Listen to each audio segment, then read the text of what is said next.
اعلیٰ حضرت رحمت اللہ نے اس ترتیب سے دین کی تشریحات فرمائیں، اس مزے سے دین سمجھایا، اور ان کو نہ سمجھانا بڑا ہوتا تھا. چونکہ میرا پسندیدہ موضوع ہے اعلیٰ حضرت پہ بات کرنا. اب میں کون کون سی بات چھیڑوں اور کون کون سی چھوڑوں. آپ ذرا غور کریں، ان کو بات منوانی بھی آتی تھی. اعلیٰ حضرت کا فتویٰ ہے کہ جمعے کی دوسری اذان جو ہے وہ خطیب کے سامنے کھڑے ہو کے نہیں دینی چاہیے، باہر دروازے پہ دینی چاہیے. اعلیٰ حضرت رحمت اللہ علیہ جبل پور چلے گئے. سفر تھا، وہاں آپ کے 2 خلفاء تھے، باپ بیٹا. مولانا عبدالسلام بھی خلیفہ تھے، مفتی برہان اللہ ان کے بیٹے وہ بھی خلیفہ تھے.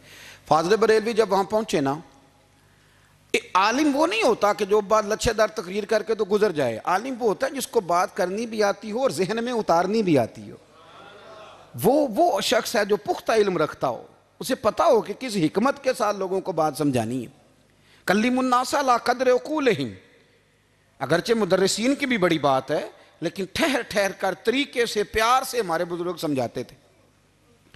اعلیٰ حضرت سے وہاں کسی نے پوچھا جی جمعے کی دوسری اذان کہاں پڑھنی چاہیے؟ تو اعلیٰ حضرت فرمانے لگے باہر پڑھنی چاہیے. آپ نے وہ فتویٰ دے دیا، وہاں جناب لڑائی شروع ہو گئی. وہاں لوگوں نے کہہ دیا جناب ہمارے ہاں 40 سال سے ہو رہی ہے، کسی نے کہا 35 سال سے. اعلیٰ حضرت فرمانے لگے دین تجربے سے نہیں آتا، دین علم سے آتا ہے. یعنی 40 سال تجربہ ہو گیا تو اس کا مطلب ہے آپ عالم ہو گئے. دین کا تعلق تجربے سے وہ علم سے ہے. وہ بحث ہو گئی. اعلیٰ حضرت انگریز کی عدالت نہیں جاتے تھے، فرماتے تھے عدالت تو وہ ہوتی ہے جہاں عدل ہوتا ہے. آپ اس کو کچہری کہتے تھے، عدالت کہتے ہی نہیں تھے، اور کبھی گئے ہی نہیں تھے. انہوں نے مقدمہ کرا دیا اعلیٰ حضرت پہ، پرچہ کٹوا دیا جی مولانا نے فساد کرا دیا. اب وہ جج مسلمان تھا، اس نے ریڈ کر لیا. وہ جو نائب قاصد نہیں، وہ ادری جس کو کہتے ہیں آوازیں دیتا ہے، فلاں بن فلاں حاضر ہو، وہ اعلیٰ حضرت کا مرید تھا. آپ نے اسے بلا کے تو ساری بات سمجھا دی. وہ سمجھ گیا کرنا کیا ہے. جب باری آئی اعلیٰ حضرت کی تو جج صاحب نے کیس پہلے پڑھ لیا تھا کہ یہ مسئلہ ہے. مولانا کہتے ہیں اذان باہر پڑھو، تو کچھ لوگ کہتے ہیں سامنے پڑھنی چاہیے. اس نے کہا بھی بلاؤ مولانا رضا علی خان ولد نقی علی خان. وہ کہنے لگا کھڑا ہو کے جج کے سامنے، کانوں میں دونوں بالکل جج کے آواز دینی تھی باہر جا کے. تو جج صاحب کے سامنے جج صاحب کی طرف منہ کر کے کہنے لگا مولانا رضا علی خان ولد نقی علی خان حاضر ہو. اور جج کہنے لگا بیوقوف باہر جا کے کہنے لگے یہی تو میرے پیر کہتے ہیں، یہی تو وہ فرماتے ہیں کہ خطیب تو آیا بیٹھا جمعہ پڑھانے، وہ تو آیا ہوا ہے، باہر جا کے کہے جو نہیں آئے انہیں بھی پتہ چل جائے کہ جمعہ پڑھنا ہے، یہی تو وہ کہتے ہیں. وہ جج کہنے لگا مولانا کو آنے کی ضرورت نہیں، وہ جو بھی کہہ رہے ہیں ٹھیک ہی کہہ رہے ہیں، وہ ٹھیک کہہ رہے ہیں جو بھی کہہ رہے ہیں. انہوں نے فکری طور پر لوگوں کی تربیت کی، انہیں بات سمجھائیں. ایک مولانا نے کہہ دیا کہ نبی پاک صلی اللہ علیہ وسلم کو تو غیب کا علم ہی نہیں. تو اعلیٰ حضرت فرمانے لگے تو بتا اگر نہ ہو حضور کو غیب کا علم تو تیرا کیا فائدہ ہے؟ سوچنے کی بات ہے نا بھائی، کوئی اختلاف نہیں، لیکن کسی کا کیا نقصان ہے اگر اللہ اپنے نبی کو غیب کے خزانوں کی چابیاں دے؟ ہے کسی کا نقصان؟ عجیب فلسفہ ہے نا. میں سفر کرتا رہتا ہوں تو بچے میپ لگا لیتے ہیں، اس کو غیب ہے کدھر جانا ہے کدھر نہیں جانا، لے جاتا ہے کہ نہیں، لیفٹ ہو جاؤ رائٹ ہو جاؤ، کس نے بتایا اسے؟ اس کی بات ماننا اسلام کے کفر. اللہ اکبر، الجھ گئی نا بات. پھر وہ بتاتا ہے کہ آپ 5 گھنٹے 4 منٹ میں فلان جگہ پہنچ جائیں گے، تو اتنی دیر میں بندہ پہنچ جاتا ہے این ٹائم پہ. تو یہ بات ماننا اسلام کے کفر. لیکن مجھے افسوس اس بات کا ہے کہ ڈاکٹر کا الٹرا ساؤنڈ ماننے والے، میپ کی باتیں ماننے والے، کل اتنے بجے بارش ہو جائے گی یہ ماننے والے، اگر کہا جائے کہ رسول پاک نے یہ غیب کی خبر دی ہے تو لوگ اڑ جاتے ہیں. اعلیٰ حضرت فرماتے ہیں یوں نہ کرو جسے کوئی سائنسدان پڑھائے، اگر وہ بہت ساری باتیں بتا سکتا ہے تو جسے رب رحمان پڑھائے. الرحمن علم القرآن خلق الانسان.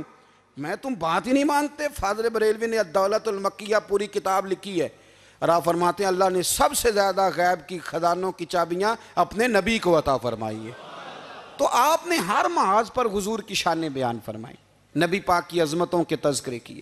آپ نے فرمایا کہ اولیاء اللہ، صوفیاء، بزرگ، ان پر تنقید نہ کرو. ہمارا نا آج مزاج بن گیا ہے. میں اکثر کہتا ہوں کہ لوگوں کا ذائقہ خراب ہو گیا ہے. یہ جو لوگ کہتے ہیں نا نماز میں دل نہیں لگتا، محفل میں سرور نہیں آتا، ہم جب اینک تنقید کی لگا کے جاتے ہیں تو کیسے مزہ آئے گا جب ہم سامنے والے کو اچھا ہی نہیں سمجھ رہے. سب سے اچھے ہم خود ہیں۔ میں اکثر کہا کرتا ہوں کہ جب تک ہم تھوڑا سا نیچے بیٹھ کے اوپر نہیں نہ دیکھتے، بندے ہمیں بڑے نظر نہیں آئیں گے، چھوٹے چھوٹے نظر آئیں گے۔ ہم ہمیشہ اوپر کھڑے ہو کے نیچے دیکھتے ہیں۔ مہربانی فرمائیں۔ بڑی شاندار بات لکھی اعلیٰ حضرت بریلوی نے ملفوظات شریف میں۔ آپ فرماتے ہیں 2 بڑے زبردست قاری تھے، تلفظ اچھا ہی ہونا چاہیے، لیکن اس کا یہ مطلب نہیں کہ پھر آپ سب پہ تنقید ہی کرتے رہیں۔ اعلیٰ حضرت فرماتے 2 قاریوں نے نا ایک بزرگ کے پیچھے نماز پڑھی، تو ان کے نا کچھ قواعد مستحب، کچھ قواعد ٹھیک نہیں تھے، تو کہنے لگے شہرت تو بڑی سنی تھی پر بابے کو تو قرآن بھی صحیح نہیں پڑھنا آتا۔ یہ اعلیٰ حضرت نے لکھا ہے، چھوڑو جو یہ بھی کو بلی ہے۔ فرماتے ہیں بس مستحب قواعد ٹھیک نہیں تھے، جو چیزیں ضروری ہیں وہ ٹھیک پڑھتے تھے بابا جی۔ اب ان دونوں نے تنقید کی دل میں، اور باہر نکل کے ایک دوسرے سے کہنے لگے یار کتنا سوچ کے آئے تھے، پر یہ تو قرآن پاک بھی ٹھیک نہیں پڑھتے۔ اب موسم تھا تھوڑا سا ایسے ہی معتدل موسم تھا، نہ زیادہ گرمی تھی نہ زیادہ سردی تھی، قریب ایک جھیل تھی، کپڑے اتارے، تہمتیں باندھی اور جھیل میں گھس گئے نہانے کے لیے۔ ایک شیر آیا تو کپڑے اٹھا کے لے گیا۔ اب بندہ پانی میں کتنی کو دیر رہ سکتا ہے، موسم بھی معتدل تھا، بڑی گرمی میں بھی بندہ زیادہ نہیں رہ سکتا، ٹھٹھرنے لگے، پریشان ہو گئے، کانپنے لگے، جائیں تو کدھر جائیں، بڑے پریشان۔ اب شیر بیٹھا ہے سامنے اور پہاڑی کے اوپر وہ بیٹھا کپڑے لے کے۔ اعلیٰ حضرت فاضل بریلوی رحمۃ اللہ تعالیٰ علیہ فرماتے ہیں کسی نے جا کے بزرگوں کو بتایا کہ وہ آپ کے مہمانوں کے کپڑے لے گیا شیر، تو ٹھٹھر رہے۔ وہ بزرگ آئے اور آ کے نا تو شیر کو آواز دی، اللہ ہر مشکل دی کنجی یارو ہاتھ مرداں دے آئی۔ شیر کو آواز دی، کہنے لگے ادھر آئے نا۔ وہ آیا تو ایک تھپکی دی۔ فاضل بریلوی نے حقوق والدین پہ لکھا، حقوق اولاد پہ لکھا، استاد کے حقوق پہ لکھا، شاگرد کے حقوق پہ لکھا۔ اعلیٰ حضرت نے پڑوسیوں کے حقوق پہ لکھا۔ فاضل بریلوی رحمۃ اللہ نے پیر اور مرید کے حقوق پہ لکھا۔ اعلیٰ حضرت نے شرطیں بیان کی مرید کس کا ہونا ہے، شرائط۔ فرمایا سب سے پہلے 4 شرطیں دیکھو پھر بیعت کرنا۔ پہلی بات یہ کہ وہ بندہ اتنا عالم ہے کہ ضرورت کے مسئلے بتا سکے، جاہل کی بیعت جائز نہیں۔ اور دوسرے نمبر پہ فرمایا یہ بھی دیکھو کہ اعلانیہ گناہ تو نہیں کرتا، ظاہری طور پر شریعت کا پابند ہے۔ تیسرے نمبر پر یہ دیکھو اس کا سلسلہ متصل ہے، باقاعدہ کسی سے مرید ہوا ہے، سلسلہ اوپر تک صحیح چل رہا ہے۔ اور فرمایا چوتھا یہ ضرور یاد رکھنا کہ خلیفہ مجاز ہو، کسی شیخ کامل نے اسے اجازت بھی اپنی مرضی سے نہ بن کے بیٹھ گیا ہو کہ مجھے تویز مل گئے ہیں، یہ نہ ہو۔ فرمایا ان چیزوں کو دیکھو اور پھر پوری پابندیاں لگائیں۔ کسی نے پوچھا پیر اور مریدنی کا پردہ ہے؟ تو اعلیٰ حضرت فرمانے لگے نبی پاک کی جو بیویاں ہیں نا وہ مومنوں کی مائیں ہیں، ان کو قرآن نے مائیں کہا ہے، تو اگر اس ماں کا بیٹے سے پردہ ہے تو پھر مریدنی کا پیر سے پردہ کیوں نہیں؟ فرمایا واجب ہے مریدنی کے لیے پیر سے پردہ کرنا، واجب ہے۔ آپ کو ایک بزرگ تھے، انہوں نے اپنے ہاں جلسے پہ بلایا، جب آپ پہنچے تو وہ عورتوں کو ننگے منہ تعویذ دے رہے تھے۔ آپ نے دور سے دیکھا تو واپس آ گئے۔ وہ دوڑے پیچھے، کہنے لگے مولانا کچھ تو خیال کریں، لوگ کیا سوچیں گے، ایسے چلے گئے۔ تو آپ فرمانے لگے شاہ جی آپ نبی پاک کی شریعت کا خیال نہ کریں تو میں آپ کا خیال کروں؟ شریعت اسلامیہ کا خیال نہیں کر رہے، بے پردہ عورتوں میں بیٹھے ہو۔ وہ کہنے لگے میں توبہ کرتا ہوں، آج کے بعد نہیں کروں گا۔ فرمایا پھر ہاتھ بڑھائیے، پھر میں آپ کے ہاتھوں کے بوسے لیتا ہوں، اس لیے کہ اگر آپ مان گئے ہیں تو پھر ہمارا اختلاف نہیں۔ ساری زندگی دین کی پہرے داری کی۔ اعلیٰ حضرت رحمۃ اللہ علیہ نے آج سے 150 سال پہلے کہا تھا مسلمان اپنے بینک قائم کریں، اپنا سرمایہ۔ ایک جو باتیں آج کر رہے ہیں نا آپ کے لوگ دانشور، وہ 125 سال پہلے کہا تھا کہ اپنے بینک بناؤ، آپس میں مسلمان تجارت کریں۔ فرمایا اپنا پیسہ ایک دوسرے پر خرچ کرو، غریبوں کو وظائف دو، وہ سارے طریقے اپناؤ جو صحابہ نے اور محبوب کریم نے ہمیں عطا فرمائے۔ مسلمانوں کی فلاح پر انہوں نے بڑا کام کیا۔ وہ زمانہ اقبال پہلے کہا کرتے تھے سارے جہاں سے اچھا ہندوستان ہمارا، پھر اللہ نے توفیق دی تو کہنے لگے نہیں خاص ہے ترکیب میں قوم رسول ہاشمی۔ اعلیٰ حضرت اسی زمانے سے کہہ رہے تھے نہیں بھائی جو مصطفیٰ کے غلام ہیں ان کا منصب اور معیار الگ ہے۔ بڑی محبت سے زندگی گزاری، اللہ سے بڑا ڈرتے تھے۔ سید ایوب علی رضوی صاحب آپ کے خلیفہ ہیں، وہ کہتے ہیں ایک چھوٹا سا بچہ صبح صبح آ گیا، کہنے لگا حضور آپ کی کل دعوت کرنی آ جائیں گے؟ آپ نے فرمایا آ جاؤں گا۔ کہنے لگا میں یتیم ہوں، باپ میرا فوت ہو گیا اور میرا بڑے دل کرتا ہے آپ سے محبت ہو گئی. فرمایا کب آؤں؟ اس نے کہا کل آ جانا. کیا کھلاؤ گے؟ تو چنے کی دال اس نے جھولی میں ڈالی. کہنے لگا حضور میں لے آیا ہوں، رات کو بھگاؤں گا، کل آپ کو کھلاؤں گا. آپ بیمار رہتے تھے، دوپہر کو سوجی کے بسکٹ کھایا کرتے تھے. سید صاحب کہتے ہیں جب وہ جانے لگا تو اعلیٰ حضرت فرمانے لگے اگر اجازت دو تو ایک بندہ ساتھ لے آؤں. کہنے لگا لے آؤ. فرماتے ہیں اس کے گھر گئے تو اندر بیٹھنے کی جگہ بھی نہیں تھی.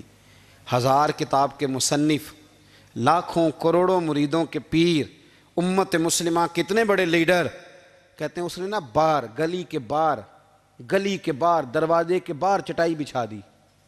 کہنے لگا حضور اندر جگہ نہیں ہے، میری اماں ہے اور آپ عورتوں سے بڑا پردہ کرتے ہیں. اعلیٰ حضرت باہر بیٹھ گئے زمین پہ. اس کو کہتے ہیں لاجپال پیر. باہر بیٹھ گئے. وہ چنے کی دال لایا اور باجرے کی موٹی روٹیاں. آپ کو تکلیف رہتی تھی پیٹ میں، آپ وہ چیزیں استعمال نہیں کرتے تھے، پر 1.5 روٹی کھائی. کھانے کے بعد کہا جائیں. کہنے لگا نہیں میری اماں آگ جلا رہی ہے، چائے پی کے جانا. وہ چائے آئی. جو بندہ سڑک سے گزرتا حضور جہاں بیٹھنے فرمایا جاؤ کام کرو، دعوت ہماری ہے تمہاری نہیں، جاؤ اپنا کام کرو. وہاں بیٹھ کے کھانا کھایا. جب واپس نکلے تو اس بچے نے اجازت دی جائیے.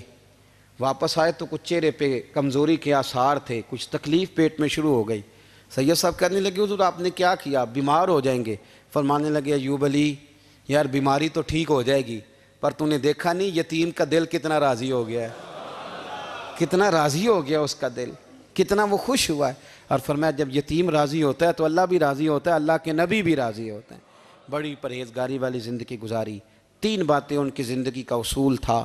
ایک فرماتے تھے تمسک بالدین کرو، مضبوطی کے ساتھ دین کو پکڑ لو.